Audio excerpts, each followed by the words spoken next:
يا أيها الذين آمنوا إذا نودي للصلاة من يوم الجمعة فاسعوا إلى ذكر الله وذروا البيع صدق الله العظيم. وقال النبي صلى الله عليه وسلم لا يؤمن أحدكم حتى يكون هواه تبعا لما جئت به أو كما قال عليه السلام. دین اسلام کے جہاں مختلف شعائر ہے، علامتیں ہیں، نشانیاں ہیں. صفا و مروہ ایک نشانی ہے. ان الصفا والمروہ من شعائر اللہ. قربانی کے جانور یہ بھی اللہ کی نشانی ہے.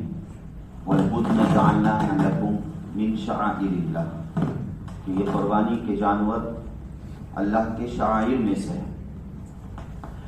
شعائر کا مطلب یہ ہوتا ہے کہ وہ اللہ کی نشانیاں ہوتی ہیں، انہیں دیکھ کر دین اسلام کا پرچار ہوتا ہے، دین اسلام کی تشہیر ہوتی ہے.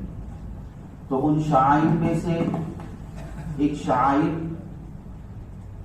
اللہ کی طرف سے جو اذان متعین کی گئی ہے، ایک دعوت اسلام اور دعوت دین متعین کی گئی ہے، تو اذان کو بھی اسلام کے شعائر میں شمار کیا گیا ہے.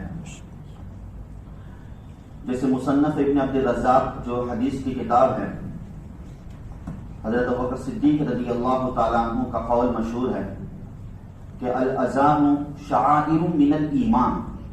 اذان یہ ایمان کے شعائر میں سے ہے. اذان سے ایمان تازہ ہوتا ہے، اذان سے ایمان بڑھتا ہے، اذان سے ایمان کو چاشنی، اذان سے ایمان کو طاقت اور لذت ملتی ہے. اذان کا فلسفہ اور اس کی تاریخ بھی بڑی عجیب ہے. ہمیں معلوم ہونا چاہیے ایک مسلمان ہونے کی حیثیت سے کہ اذان کی مشروعیت کی تاریخ کیا ہے، کیسے اذان شروع ہوئی، اس کا ابتدائی پس منظر کیا ہے. سن 1 ہجری میں جب اللہ کے رسول صلی اللہ علیہ وسلم مدینہ منورہ میں ہجرت کر گئے تو 1 ہجری میں اذان مشروع ہوئی. عجیب بات ہے کہ دین اسلام کے دیگر احکامات تو براہ راست جبرائیل علیہ السلام لے کر آتے تھے اور نبی کریم صلی اللہ علیہ وسلم کو بتلاتے تھے، مگر ایک اذان ایک اللہ کی طرف سے ایک ایسا حکم ہے کہ اللہ نے براہ راست نبی کریم صلی اللہ علیہ وسلم کو نہیں بتلایا، بلکہ بالواسطہ دوسروں کے ذریعے سے اذان کی مشروعیت متعین ہوئی، جس کی صورت یہ تھی کہ مدینہ منورہ چونکہ ایک اسلامی حکومت تھی، مسلمانوں کی تعداد زیادہ تھی، نماز جیسا اہم فریضہ نازل ہو چکا تھا مکہ مکرمہ میں، تو ضرورت اس بات کی متقاضی تھی کہ لوگوں کو ایک ساتھ جماعت کے ساتھ نماز پڑھنے کی خاطر کیسے مدعو کیا جائے. چنانچہ اس سلسلے میں اللہ کے رسول صلی اللہ علیہ وسلم نے صحابہ کرام کو بلا کر مشورہ کیا کہ لوگوں کو کیسے مدعو کیا جائے، لوگوں کو کیسے بلایا جائے. مختلف صحابہ نے مختلف رائے پیش کی. کسی نے کہا کہ ناقوس بجا کر، جو ایک قسم کا طبلہ ہوتا ہے، اسے بجا کر لوگوں کو مدعو کیا جائے. کسی نے کہا کہ کسی اونچی جگہ پر آگ جلائی جائے تاکہ اس آگ کو دیکھ کر لوگ سمجھ جائے کہ نماز کا وقت ہو چکا ہے اور لوگ مسجد کی طرف آئے. پھر کسی نے کہا کہ کوئی ایک جھنڈا متعین کرتے ہیں جو کسی اونچائی پر لگا دیا جائے اس موقع پر تاکہ لوگ پتہ کر سکے کہ نماز کا وقت ہو چکا ہے. اور چونکہ دین اسلام ایک دین حنیف ہے، وہ کسی کی پیروی اور کسی کی اقتداء نہیں کرتا. نبی کریم صلی اللہ علیہ وسلم نے تو ذکر فرمایا کہ غیروں کی نقالی کرنا بھی حرام اور ناجائز ہے. غیروں کی نقالی دین کے معاملے میں جائز نہیں. اس لیے اس موقع پر تو کوئی فیصلہ نہ ہو چکا، نہ ہوا. اللہ کی طرف سے کرنا یہ ہوا کہ ایک جلیل القدر صحابی جن کی قسمت گویا کہ ممتاز ہوئی، حضرت عبداللہ ابن زید ابن عبد ربی ان کا نام آتا ہے. آواز کم کر لو. عبداللہ ابن زید ابن عبد ربی ان کا نام آتا ہے. اللہ تعالیٰ انہیں ایک خواب دکھلاتے ہیں. خواب میں وہ دیکھتے ہیں کہ ایک فرشتہ جو انسانی شکل میں تھے وہ ناقوس بیچ رہے تھے، یعنی ایک طبلہ بیچ رہے تھے. خواب میں بخاری شریف کی روایت ہے، بھائی بخاری میں پورا واقعہ اور قصہ موجود ہے. تو عبداللہ ابن زید رضی اللہ تعالیٰ عنہ نے کہا کہ یہ کیا چیز ہے؟ کہا کہ یہ فلانی چیز ہے. کہا کہ میں اسے خریدنا چاہتا ہوں. تو اس شخص نے کہا جو فرشتے کی شکل انسانی شکل میں فرشتے تھے جو عبداللہ ابن زید کو خواب میں دکھلائے گئے، انہوں نے کہا کہ کس چیز کے لیے تم اسے خریدنا چاہتے ہو، کس بات کے لیے؟ کہا کہ ہمارے نبی صلی اللہ علیہ وسلم کی بڑی چاہت ہے کہ بھائی کس طریقے سے لوگوں کو مسجد کی طرف بلایا جائے، تو یہ آپ دے دو گے، میں خرید لوں گا تو نبی صلی اللہ علیہ وسلم کی خدمت میں پیش کروں گا. یہ سب خواب میں دکھلایا جائے. کہا کہ میں تم کو اس سے بہتر چیز بتلاتا ہوں. کہا کیا ہے؟ تو اس وقت حضرت عبداللہ ابن زید کو اس فرشتے نے اذان کے کلمات سکھلائے خواب میں. صبح اللہ کے رسول صلی اللہ علیہ وسلم کی خدمت میں اس خواب کو پیش کیا تو نبی کریم صلی اللہ علیہ وسلم نے فرمایا کہ یہ خواب سچا ہے. یہ خواب کیا ہے؟ سچا ہے اور حق ہے. اور کہا کہ جاؤ بلال کے قریب جاؤ جو مؤذن رسول تھے صلی اللہ علیہ وسلم. تو حضرت بلال کے قریب جاؤ اور ان کو یہ کلمات بتلاؤ تاکہ ان کی آواز بلند ہے تو اپنے بلند آواز سے وہ یہ کلمات مدینہ منورہ کی گلیوں میں بولے. جب یہ آواز دی گئی، ایک نئی اذان تھی، ایک نیا موقع تھا صحابہ کے لیے. جب حضرت عمر رضی اللہ تعالیٰ عنہ کے کانوں میں یہ کلمات پڑے تو دوڑے دوڑے اللہ کے رسول صلی اللہ علیہ وسلم کی خدمت میں حاضر ہوئے اور کہا اللہ کے رسول صلی اللہ علیہ وسلم 20 روز پہلے میں بھی ایسا ہی خواب دیکھ چکا ہوں. 20 روز پہلے میں بھی ایسا ہی خواب دیکھ چکا ہوں، مگر ہمت نہیں ہوئی آپ کے سامنے اس خواب کو پیش کرنے کی. بہرحال تو اس موقع سے اذان کی اس انداز سے ابتدا ہوئی. اس انداز سے اذان کی کیا ہو گئی؟ ابتدا ہوئی.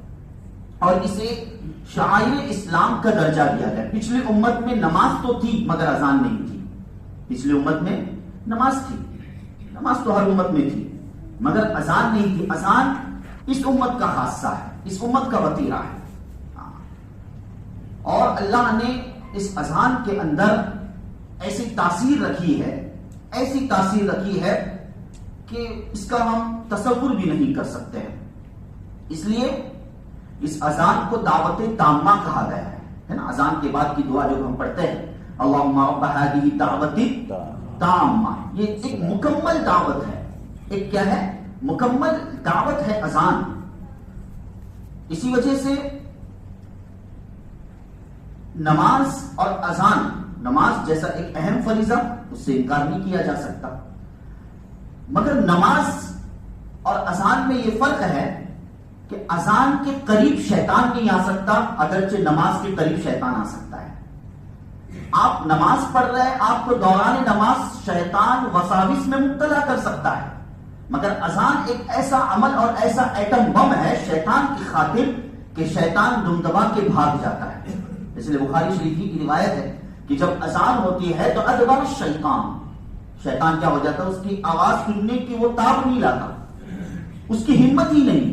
شیطان کی ہمت ہی نہیں کہ وہ اذان کی آواز کو سن سکے، وہ بھاگ جاتا ہے، کتنی دوری پر بھاگ جاتا ہے. اور آگے الفاظ ہے کہ لہو ذراع، یعنی ریح خارج کرتے ہوئے، ہوا خارج کرتے ہوئے جب انسان کے اوسان خطا کر جاتے ہیں، جب وہ ڈر اور خوف میں مبتلا ہو جاتا ہے تو وہ ریح خارج کر بیٹھتا ہے. بعض محدثین نے اس طرح اشارہ کیا ہے. بعضوں نے کہا کہ وہ مذاق کے طور پر ریح خارج کرتے ہوئے جاتا ہے، اور بعض محدثین کرام نے وضاحت کی ہے کہ نہیں، ڈر اور خوف اور ہیبت میں مبتلا ہو کر شیطان ریح خارج کرتے ہوئے دور بھاگ جاتا ہے. اور جب اذان ختم ہو جاتی ہے دوڑا دوڑا آتا ہے. جب بندہ نماز میں کھڑا ہوتا ہے تو اب اسے وسوسوں میں ڈالتا ہے. پھر جب دوبارہ اقامت ہوتی ہے، حدیث میں الفاظ ہے جب دوبارہ اقامت کی جاتی ہے، وہ بھی تو اذان کی الفاظ اور کلمات ہے، دوبارہ شیطان بھاگ جاتا ہے، نہیں میری طاقت نہیں ہے ان کلمات کو سننے کی. اور پھر جب اقامت ختم ہو جاتی ہے تو پھر دوبارہ آتا ہے.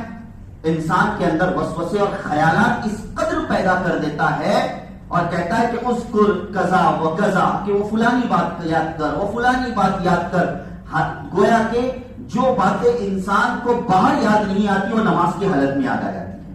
یہ شیطانی وسوسے ہیں، یہ شیاطینی خیالات ہیں. اور پھر حدیث میں الفاظ ہے آگے وضاحت، حتیٰ کہ وہ بھول جاتا ہے کہ میں 3 رکعت پڑھا کہ 4 رکعت پڑھا، میں 3 رکعت پڑھا کہ 4 رکعت پڑھا. یہ شیطانی وسوسہ اور شیطانی خیال ہے. معلوم یہ ہوا کہ نماز میں شیطان جڑ جاتا ہے، مگر اذان میں شیطان جڑتا نہیں، اذان میں شیطان بھاگتا ہے. اسی لیے جتنے بھی شیاطینی وساوسات اور خیالات اور جو دیگر چیزیں شیاطینی حملے ہوتے ہیں، اس میں اذان بڑا مؤثر عمل ہے. اذان کیا ہے؟ بڑا مؤثر عمل ہے. اللہ نہ کرے کسی پر کوئی جن یا عاصی یا جادوئی حملہ ہو، تو ایسے موقع پر جب اذان دی جاتی ہے تو وہ شیطان اسے برداشت نہیں کر پاتا ہے. اسے برداشت نہیں کرتا. یہ اللہ کی طرف سے ایک بہت بڑی نعمت ہے. بیک وقت مختلف دعوتیں اس کے اندر موجود ہیں، مختلف دین کی باتیں اس اذان کے اندر موجود ہیں. کہ سب سے پہلے اللہ کی کبریائی کا اعلان ہوتا ہے، پھر اس کے بعد اشہد ان لا الہ الا اللہ کے ذریعے سے اللہ کی وحدانیت کا اعلان ہوتا ہے، اشہد ان محمد رسول اللہ کے ذریعے سے رسالت کا اقرار اور رسالت کا اعلان ہوتا ہے، اور حی علی الصلاح کے ذریعے سے نماز جیسے اہم فریضے کی قبولیت کا اور اس کے یقین کا اعلان ہوتا ہے، اور حی علی الفلاح کے ذریعے سے در حقیقت عقیدہ آخرت کا اعلان ہوتا ہے. اس کا اعلان ہوتا ہے کہ کامیابی اللہ نے کس میں رکھی ہے؟ دین میں رکھی ہے. کامیابی اللہ نے کس میں رکھی ہے؟ اللہ کی یاد میں رکھی ہے، اللہ کے ذکر میں رکھی ہے. تو گویا مختلف چیزوں کا اذان کے موقع پر بیک وقت گویا کہ اعلان ہوتا ہے. یہ دعوت اور عمل، اذان یہ دعوت ہے، نماز اس کا کیا ہے بھائی؟ ایک عمل ہے. اللہ کے نزدیک یہ اذان بہت پسندیدہ. اب یہ میرا موضوع نہیں ہے کہ میں، حالانکہ اس سلسلے میں کئی احادیث ہے جس میں اذان کی فضیلتوں کا ذکر ہے. نبی کریم صلی اللہ علیہ وسلم کا فرمان مبارک کہ اگر لوگوں کو پتہ چل جائے کہ اذان اور صف اول کا کیا ثواب ہے، اذان اور پہلی صف کا کیا ثواب ہے، تو لوگ اس ثواب کو حاصل کرنے کے لیے اگر قرآن اندازی کرنی پڑے تو وہ قرآن اندازی بھی کر لیں کہ نہیں آج ہمارا نمبر لگے صف اول میں کھڑے رہنے کا، آج اذان دینے کا ہمارا نمبر لگے. اس طریقے سے قرآن اندازی کرنی پڑے تو لوگ قرآن اندازی کر بیٹھے. اور پھر وہ مستقل مؤذن کی فضیلت، اطول الناس، گردنیں لمبی ہوگی، اللہ تعالیٰ اونچا مقام اس مؤذن کو نصیب فرماوے گے، اس مؤذن کو اللہ اونچا مقام نصیب فرمائے گے. یہی وجہ ہے کہ ائمہ کے درمیان اس مسئلے میں اختلاف ہے. یہ ایک اختلافی مسئلہ ہے کہ امام افضل یا مؤذن افضل، امام افضل یا مؤذن افضل. اکثر ائمہ تو اس بات کی طرف گئے کہ امام افضل ہے، اس کا مقام اونچا ہے، مگر بعض محدثین اس بات کی طرف بھی گئے ہیں، علماء کرام اس بات کی طرف بھی گئے ہیں کہ امام کے مقابلے میں مؤذن افضل ہے، امام کے مقابلے میں مؤذن افضل ہے. یہی وجہ ہے کہ اللہ کے رسول صلی اللہ علیہ وسلم نے امام کے تعلق سے دعا فرمائی، اللہم ارشد الائمہ، اللہم ارشد الائمہ، اے اللہ اماموں کو ہدایت نصیب فرما، میری امت کے امام کو رشد عطا فرما، سمجھداری نصیب فرما. تو رشد و ہدایت کی دعا نبی کریم صلی اللہ علیہ وسلم نے اپنی امت کے ائمہ کرام کے لیے مانگی ہے. اور آگے ذکر فرمایا مؤذن کے تعلق سے، وَاغْفِرْ لِلْمُؤَذِّنِينَ، اے اللہ میرے امت کے مؤذنین کی مغفرت فرما، میرے امت کی مؤذنین کی مغفرت. تو مؤذن کی مغفرت کی دعا ہم تم نہیں بلکہ اللہ کے رسول صلی اللہ علیہ وسلم مانگ رہے ہیں. تو بہرحال یہ ایک مستقل موضوع ہے، اذان کی فضیلت، مؤذن کا مقام، یہ ساری چیزیں اپنی جگہ پر. اصل جو موضوع خاص اور توجہ مطلوب ہے کہ ہم ایک مسلمان رہ کر اللہ کی طرف سے ایک اتنا بڑا تحفہ مل کر اس تحفے کا ہمیں بسا اوقات احساس نہیں ہوتا ہے، اس نعمت کا ہمیں بسا اوقات احساس نہیں ہوتا ہے. یہ کوئی اذان کوئی فارمیلٹیز کی چیز نہیں ہے، بس خالی رسم و رواج کی چیز نہیں کہ بھئی مسلمانوں کی اذان ہوتی ہے سو ہوتی ہے. یہ ایک دعوت حقانیت ہے، یہ دعوت تامیت ہے. یہ دعوت کیا ہے؟ تامیت ہے. اس کا احساس ہمارے دلوں میں ہونا چاہیے. اور زمن رسول اور زمن صحابہ اور تابعین کا وہ دور یاد کرنا چاہیے. آپ پڑھو کتابوں میں موجود ہے یہ ساری باتیں کہ کس قدر اذان کا احترام کیا کرتے تھے, کس قدر اذان کا احترام کرتے تھے. کہ اگر کتابوں میں یہ بات موجود ہے کہ اگر کوئی لوہا ہتھوڑا اٹھایا ہوا ہے کسی چیز کو مرمت کرنے کی خاطر, اذان کے کلمات اس کے کانوں میں پڑ گئے, تو یہ نہیں کہ اٹھایا ہوا ہاتھ نیچے کر کے وہ ایک دو مار دیتی, بلکہ وہ ہاتھ اٹھایا ہوا اپنی جگہ پر رکھ دیا جاتا تھا کہ نہیں, جب تک اذان نہ ہو اس وقت تک دنیاوی کوئی کام نہیں, جب تک اذان نہ ہو اس وقت تک دنیاوی کوئی مشغلہ نہیں. اسی لیے حدیث میں آتا ہے, ایک حدیث ہے کہ جو اذان کا جواب نہ دے, جو اذان کا جواب نہ دے وہ جنت میں داخل نہیں ہوگا. مسند احمد کی روایت ہے. اللہ اکبر. اگرچہ اذان یہ سنت علی الکفایہ ہے. سنت علی الکفایہ کا مطلب یہ ہے کہ کسی نے اگر اذان نہیں دی بستی میں تو سب کے سب گناہگار ہو جائیں گے, سب کے سب کیا ہو جائیں گے, گناہگار ہو جائیں گے. تو بہرحال یہ سنت علی الکفایہ, مگر اس کے جواب کو اکثر علماء کرام نے واجب قرار دیا ہے. اذان کے جواب کو کیا قرار دیا ہے, واجب. اور بھائی جواب کون دے گا, جو سنے گا. اذان کا جواب دینے کا موقع کب نصیب ہوگا, جب اذان کیا ہے صحیح طریقے سے سنی جائے, صحیح طریقے سے سنی جائے, تب تو اذان کا جواب دینے کا موقع نصیب ہوگا اور وہ جنت کا انشاءاللہ مستحق بن جائے گا. ہمارا معاملہ یہ ہے, معاف کیجئے گا, کہ گستاخی کوئی اور کرے سو گستاخی, ہم کرے تو وہ گستاخی نہیں. گستاخی کوئی اور کرے سو گستاخی, ہم کرے تو یہ کوئی گستاخی نہیں. یہ ایسا ہی جیسے کہ چند مہینوں پہلے ممکن ہے کہ یہاں یا کسی اور جگہ پر میں نے وہ لطیفہ پیش کیا تھا ایک پٹھان صاحب کا, کہ پٹھان صاحب ایک قبلے کی طرف کھڑے, پٹھان صاحب نے دیکھا کہ ایک غیر مسلم قبلے کی طرف کھڑے ہو کر پیشاب کر رہا تھا. قبلے کی طرف کھڑے ہو کر کیا کر رہا تھا, پیشاب. پٹھان صاحب آیا اور اسے ایران دوران ہاکا, کم بخت سمجھتا قبلہ ہے, قبلے کی طرف پیشاب کرنا حرام ہے, ناجائز ہے. دوسرے روز دیکھا کہ وہی پٹھان صاحب کھڑے ہو کر قبلے کی طرف پیشاب کر رہے تھے. تو اس غیر مسلم نے یاد دلایا, بھائی صاحب آپ نے تو مجھے روکا تھا اور آپ خود پیشاب کر رہے قبلے کی طرف کھڑے رہ کر, تو کہا کم بخت قبلہ تیرے باپ کا ہے کہ میرے باپ کا ہے. ہمارا معاملہ بھی یہی ہے, اللہ حفاظت فرمائے کہ ہماری کوتاہی اور ہماری گستاخی نہیں, غیروں کی کوتاہی اور گستاخی یا گستاخیہ ہے. بھائی غیر اور جس کے دل میں, جس کے ذہن میں خباثت اور مکر بھرا ہے, تو وہ مکر و مکر اللہ واللہ خیر الماکرین. اللہ نمٹے گا, اللہ اس سے نمٹے گا, اللہ دیکھے گا وہ معاملہ. مگر یاد رکھیے کہ جو حالات آتے ہیں نا اللہ کی طرف سے, وہ من جہت واحدہ, ایک ہی جہت کی وجہ سے نہیں آتے. کوئی بھی حادثہ دنیا میں جو ہوتا ہے, کوئی بھی واقعہ دنیا میں جو پیش آتا ہے, وہ کیف و متفق نہیں ہوتا, ایسے ہی نہیں ہوتا. اللہ کی قدرت سے باہر بھی, نعوذ باللہ من ذالک. ہم تو جانتے کہ اللہ کی قدرت کے بغیر کوئی پتا, ظاہر بات ہے پتا بھی نہیں گر سکتا, ہر چیز اللہ کی قدرت اور اللہ کے امر میں داخل ہے. تو جو واقعات دنیا میں رونما ہوتے ہیں وہ مختلف آزمائشوں کے تحت ہوتے ہیں. جو واقعہ ہوتے ہیں کوئی ایک نشانہ اگرچہ بن جاتا ہے, مگر اس کے ضمن میں تمام لوگ آ جاتے ہیں. ہر ایک کی گویا کہ آزمائش ہوتی ہے, ہر ایک کی کیا ہوتی ہے, بھائی سادی سی مثال زمن نبوی اور سیرت نبوی کی, کہ بھئی غزوہ احد, غزوہ بدر جو اسلام کی سب سے پہلی جنگ ہے, کہاں 1000 کا لشکر جراح اور 313, بھئی ہے کہ نہیں. اللہ تعالیٰ نے فرشتوں کو نازل کر کے 313 کو ایسی فتح دے دی کہ تاریخ میں وہ واقعہ موجود ہے بالا. مگر اسی زمانے رسول میں نبی موجود ہے, وہی صحابہ ہے, وہی نزول قرآن کا زمانہ ہے. غزوہ حنین کی کیفیت الگ ہو گئی کہ غزوہ حنین میں مسلمانوں کی تعداد 10,000 سے زیادہ تھی اور سارے لشکر ساز و سامان تھے ان کے پاس. مگر غزوہ حنین کا ابتدائی مرحلہ شکستی کا تھا, صحابہ کو شکست دیکھنی پڑی. بھائی رسول وہی, صحابہ وہی, زمن وہی, مگر حالات تبدیل.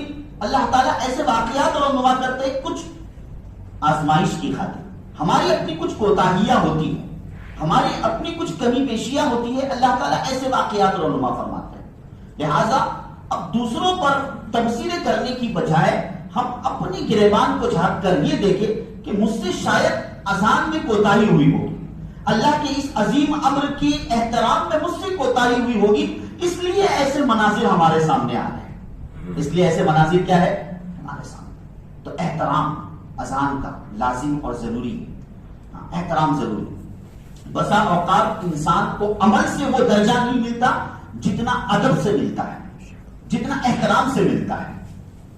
بسا اوقات بات سمجھ میں، انسان کو عمل سے وہ درجہ نہیں ملتا جتنا ادب اور احترام سے ملتا ہے۔ اللہ تعالیٰ نہ جانے کیا نوازتے ہیں۔ وہ نہر زبیدہ کا واقعہ جو مشہور ہے، پتہ نہیں شاید پیش کیا ہوگا، نہر زبیدہ ہے نا، ہارون رشید کی جو بیوی نہر زبیدہ، حضرت زبیدہ بڑی ماشاءاللہ اللہ نے بڑا مال دیا تھا اور بڑا جذبہ اور دل دیا تھا، بڑی داد و دہشت کرنے والی، کہ اپنی زندگی میں ایک بہترین انہوں نے ایک عمل اختیار کیا کہ مکہ المکرمہ حاجیوں کے لیے، جو آنے والے حاجیان ہیں، ان کے لیے ایک نہر کھدوائی اور اس نہر سے ان کو پانی پلانے اور میٹھے پانی کا ان کا انتظام کروایا۔ لاکھوں کروڑوں اس وقت کے اعتبار سے روپے خرچ کیے۔ آج بھی نہر زبیدہ کی پارٹیاں اور ان کے نام وہاں پر موجود ہیں، جو گئے ہوگے انہوں نے دیکھا ہوگا، اگرچہ وہ نہر موجود نہیں ہے مگر یہ کہ وہ نشانیاں اب تک موجود ہیں۔ چنانچہ کسی نے خواب میں دیکھا حضرت زبیدہ کو، کہا کہ بھئی آپ کی تو مغفرت ہونی ہی ہے، اتنا بڑا آپ نے عمل کیا۔ میں نے کہا کہ بسا اوقات عمل اس درجے تک نہیں پہنچاتا جتنا ادب اور احترام اس درجے تک پہنچا دیتا ہے۔ تو حضرت زبیدہ نے خواب میں کہا کہ اللہ نے میرے اس عمل کو پوچھا تک کہ نہیں، اللہ نے میرے اس عمل کو پوچھا تک کہ نہیں۔ پھر کہا پھر یہ کیا ہے لذت اور نعمت جو ہم دیکھ رہے ہیں؟ کہا کہ ایک موقع پر میں اپنے بالان میں بیٹھی ہوئی تھی محل کے، اللہ کے منادی نے آواز دی، اذان کا موقع تھا، اذان ہوئی، میرے سر سے دوپٹہ نیچے رکھا ہوا تھا، بس اذان کے احترام میں اور اللہ کے نام کے احترام میں میں نے دوپٹہ سیدھا کر دیا۔ اللہ کو یہ ادب اتنا پسند آ گیا، اللہ نے اسی پر میری مغفرت کر دی۔ اللہ، تو انسان بسا اوقات ادب اور احترام سے نہ جانے کہاں سے کہاں پہنچ جاتا ہے۔ تو یہ حال ہے، لہذا ان چیزوں میں چھینے گوئیوں میں پڑنے کی بجائے اپنے حالات کو ہمیں درست کرنے کی ضرورت ہے، اپنے حالات کو درست کرنے کی ضرورت۔ 2 منٹ اور دوں گا، معاف کیجئے گا، تاکہ اس موضوع کو کنٹینیو کرنے کی ضرورت نہ پڑے۔ کہ اب یہ رہا مسئلہ کہ بھئی اذان کے سلسلے میں، اب یہ جو مائک کے سلسلے میں اور اسپیکر کے سلسلے میں جو اختلاف چل پڑا، بھئی نعوذ باللہ من ذالک کسی کی تائید نہیں، ساری چیزیں اپنی جگہوں پر، جس نے مکر کیا ہے اللہ مکر کا حساب لے گا، یہ ہمارا شعائر ہے۔ انشاءاللہ اذان کبھی کسی مسجد میں بند ہم ہونے نہیں دیں گے۔ اذان یہ اللہ کی طرف سے ایک دینی شعائر ہے، مگر یہ اذان کسی اور چیزوں کی محتاج بھی نہیں ہے، اسپیکروں کی اور دیگر چیزوں کی محتاج بھی نہیں۔ یہ اسپیکر، یہ لاؤڈ اسپیکر زمانے رسول سے تھے کیا؟ کتنے سالوں کی ایجاد ہے؟ 50-60 سال کی ایجاد ہے۔ کتنے سال کی ایجاد ہے؟ 50-60 سال کی ایجاد۔ آپ ذرا تجزیہ کیجئے گا کہ آج سے 50-60 سال پہلے جو بغیر مائک کے اذان ہوتی تھی، اس وقت مسلمانوں کی نمازیوں کی تعداد کتنی تھی، اور آج اسپیکر پر اذان ہونے کے باوجود مسلمانوں کے نمازیوں کی تعداد کتنی ہے؟ تو ظاہر بات ہے کہ اسلام روح چاہتا ہے، ان چیزوں میں اسلام ان چیزوں کی ترغیب نہیں دیتا، روح اور حقیقت اسلام چاہتا ہے۔ تو آج حالات تو ایسے ہمارے، لہذا ہم احتیاط سے کام لیں، آگ بگولا ہونے کی ہمیں ضرورت نہیں، اطمینان سے کام لیں، اور اللہ تعالیٰ ہمارے شعائر کو، ہمارے ہر چیز کو اللہ تعالیٰ ایسے ہی باقی رکھے۔ ہم اللہ تعالیٰ سے دعا کریں، اور بلا وجہ اذان کے علاوہ، جیسے کہ میں نے دوران خلاصہ تراویح میں ان چیزوں کو بھی پیش کیا تھا، میں خود ایک جگہ پر گیا تھا، نام نہیں لیتا ہوں جگہوں کا، اس جگہ کا قریب مسجد ہے، مسجدیں بالکل قریب ہے، رمضان کا بھی موقع نہیں تھا، رمضان میں کہاں جانے ملتا ہے، تو رمضان کے علاوہ یہاں کا بھی باہر کا مائک چالو ہے، وہاں کے بھی باہر کا مائک چالو ہے۔ یہاں پر امام صاحب ولدالضالین کہہ رہے، دوسری مسجد والے، میں جس مسجد میں پتہ نہیں کہ ولدالضالین پر آمین اس امام صاحب کی کہوں یا اس امام صاحب کی کہوں، یہ حال ہے۔ اور مسجد میں لوگ کتنے؟ یہاں 1.5-2 صف، وہاں چند صف، یہ حال ہے۔ ہم یہ سمجھتے ہیں کہ یہ دکھلانا اور یہ اسپیکر کی آواز کو بڑھانا یہ سب دینداری ہے، نعوذ باللہ من ذالک۔ یہ ایک مستقل مسئلہ ہے بھائی، آپ دوسروں کو تلاوت سناؤ گے، اگر وہ دوسرا تلاوت کو سن رہا ہے تو ثواب ہے، ٹھیک ہے، لیکن اگر اس تلاوت کو صحیح طریقے سے نہیں سن رہا ہے، غیر احترامی کر رہا ہے، تو اس کو اس گناہ میں مبتلا کرنے والے آپ مسجد والے بنو گے، اس کو اس گناہ میں مبتلا کرنے والے کون بنو گے؟ آپ خود مسجد والے بنو گے۔ دوسری چیز، لہذا آواز جتنی ضرورت ہے اسی کے بقدر رکھے۔ اللہ کے رسول صلی اللہ علیہ وسلم ایک دفعہ جا رہے تھے، دیکھا کہ ابو بکر صدیق رضی اللہ تعالیٰ عنہ بالکل آہستہ آواز سے قرآن کریم کی تلاوت کر رہے تھے۔ تھوڑے دور گئے، حضرت عمر فاروق کو دیکھا کہ بلند آواز سے تلاوت کر رہے تھے، دونوں کو بلایا، وجہ پوچھی کہ ابو بکر صدیق اتنی کم آواز سے تلاوت کر رہے تھے؟ کہا اللہ کے رسول صلی اللہ علیہ وسلم میں جس ذات کا کلام پڑھ رہا تھا، جس ذات کے لیے پڑھ رہا تھا، وہ بہرا نہیں ہے، وہ تو ہر ایک کی سنتا ہے۔ اور حضرت عمر سے کہا رضی اللہ تعالیٰ عنہ کہ تم اتنی بلند آواز سے تلاوت کیوں کر رہے تھے؟ کہا اللہ کے رسول صلی اللہ علیہ وسلم تاکہ میں شیطان کو بھگا سکوں، تاکہ میں شیطان کو بھگا سکوں۔ اب دیکھیے اللہ کے رسول صلی اللہ علیہ وسلم نے یہاں والیوم کی سیٹنگ فرمائی، اعتدال، اسلام اعتدال چاہتا ہے۔ ابو بکر صدیق رضی اللہ تعالیٰ عنہ سے کہا کہ اپنی آواز کو تھوڑا بلند کر لو، اتنا بھی پست کرنا مناسب نہیں ہے۔ اور عمر فاروق رضی اللہ تعالیٰ عنہ سے کہا کہ اپنی آواز کو تھوڑی دھیمی کر دو، اعتدال۔ یہ والیوم سیٹنگ اللہ کے رسول صلی اللہ علیہ وسلم نے فرمائی۔ تو بہرحال دین اسلام اعتدال چاہتا ہے، یہ نہیں جوش و خروش، یہ دین اسلام کی کوئی شکل ہوتی ہے، نعوذ باللہ من ذالک، ایسی بات نہیں ہے۔ اللہ پاک صحیح سمجھ کی توفیق نصیب فرمائے، اللہ پاک ہوش نصیب فرمائے، اور یہ کہ دینی شعائر کی اللہ پاک حفاظت فرمائے، آمین یا رب العالمین۔ وآخر دعوانا